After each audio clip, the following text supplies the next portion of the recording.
ఒకసారి కృష్ణుడికి విపరీతమైన జ్వరం వస్తుంది. ఆస్థాన వైద్యులు ఎంత ప్రయత్నించినా ఆ జ్వరం తగ్గదు. అప్పుడు చాలా మంది మునులు కృష్ణుని చూడటానికి అక్కడికి వస్తారు. అందులో నారద ముని కృష్ణుడితో మాట్లాడుతూ, కృష్ణ, నీ చర్యలన్నింటి వెనుక ఏదో ఒక అంతరార్థం ఉంటుంది. ఇప్పుడు నీ జ్వరం తగ్గాలంటే ఏం చేయాలో చెప్పు అని అడుగుతాడు.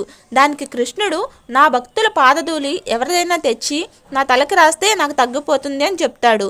దాంతో నారదుడు రుక్మిణి మరియు ఇతర భార్యల దగ్గరకు వెళ్ళి కృష్ణుడి పరిస్థితిని వివరించి పాదధూళిని అడుగుతాడు. కానీ భర్త దైవంతో సమానమని, తమ పాదధూళిని భర్త నుదుట రాయటం చాలా పెద్ద పాపమని భావించి నిరాకరిస్తారు.